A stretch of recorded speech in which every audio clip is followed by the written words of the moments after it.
so the very bad and very dangerous situation arises when you've got both a budget deficit and an external deficit, what the Americans call twin deficits.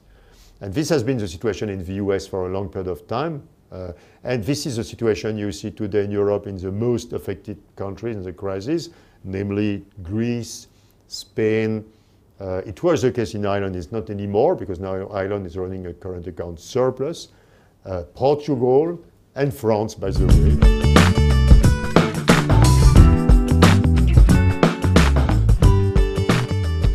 The first very important message, and this is something the European leaders were not aware of really at the start of the euro, and I think this is a very important message, is that even in a monetary union, you cannot run an external deficit forever. And this has been an illusion. I mean, there are many writings by very famous European leaders. I mean, one of them is Jean-Claude Trichet, not to give his name, telling, since we have the same currency, we just don't have to look at the trade deficits anymore. They don't matter anymore. It's the same currency, it's a monetary and economic union. So who worries about external deficits? I mean, the money circulates freely, and then you can run any external deficit you want. It's an enormous mistake to believe that. It's not because you've got the same currency that you can be insolvent. Speak to your bank. Normally, you've got the same currency as your banker. It's not because of that reason that you can borrow forever. So even if it's euros, there is a limit, which is a limit of solvency.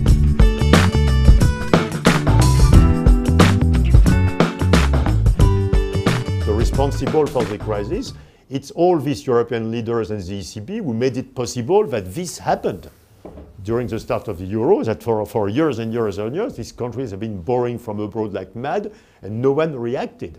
And no one ever noticed that it was dangerous.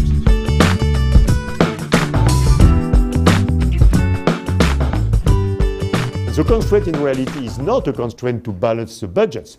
This is the state of the budgets. For instance, if you take the worst case, of course, is Greece, it's here, that's budget deficits, operating GDP. But this is not a real constraint. Again, if you can live with a big budget deficit if it's financed domestically. So the real constraint is to bring these external deficits back to zero by the end of next year.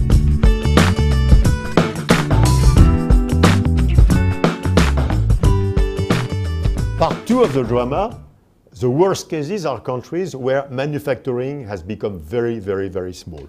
So basically, if you're Greece, here, of your France, of your Spain, you're asked to rebalance your current account, to rebalance your trade, and you cannot rely on exporting more. Of course, you can export more, and these countries, some cases, export more.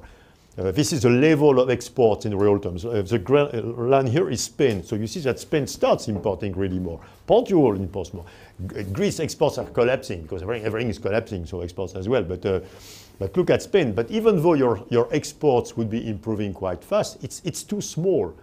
So what you've got to rely on to rebalance your current account, it's not re-exporting more, it's importing less. And importing less means cutting the level of income. So you got to bring the standards of living, the level of income down to the point your imports decrease sufficiently to match your exports and that you've got no trade deficit left.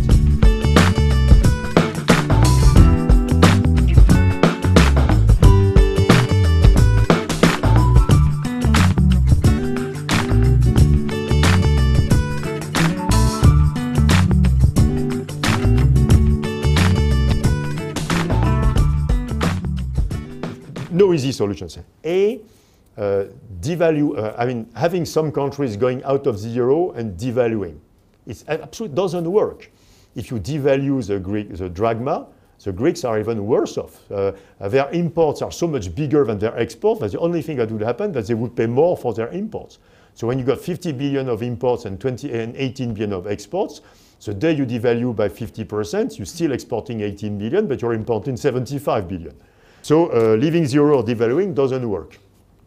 Austerity doesn't work. It's becoming totally counterproductive.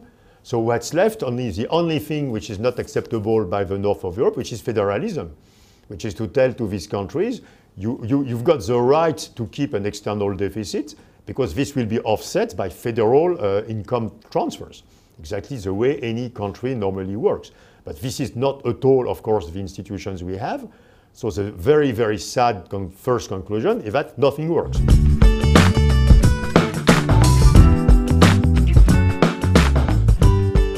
What is the moral of this story? I mean, the moral is the following, that we now know that in a monetary union with no federal features, you cannot have very heterogeneous countries. You cannot have countries with service-based economies and countries with large industrial sectors, countries with deficits and countries with surpluses. This is not possible in the monetary union with no federalism. Once you are in a monetary union, and this is very much in contradiction with what most European leaders believe, the countries become more different and not more similar. You are increasing heterogeneity. And the reason is very simple, and this is a very good writing by Paul Krugman, with another Nobel Prize, and this is in the early 1980s. Krugman wrote a piece just on the ex post effect of monetary unions. If you take, for example, Portugal, as long as the currency, the escudo, could depreciate, if you want to sell a car to a Portuguese, you've got to produce it in Portugal.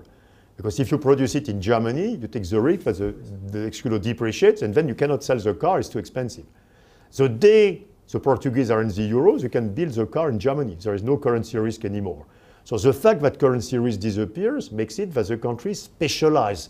And they specialize according to their comparative advantages, which is not manufacturing for Portugal, for Greece, for Spain, for France, or for the south of Italy. So the euro has caused the countries to become more different.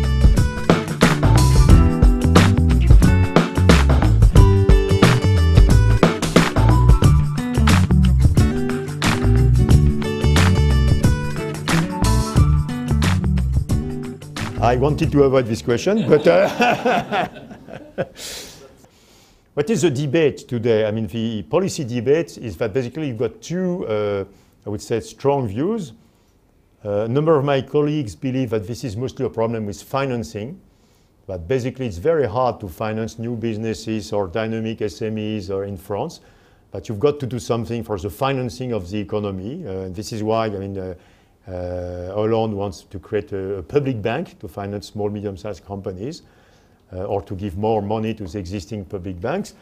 And the rest of my colleagues, and I belong in the second group, again think that there is a big problem with labor costs and production costs, especially because of the tax system, with an enormous level of social security contributions compared to the rest of the world.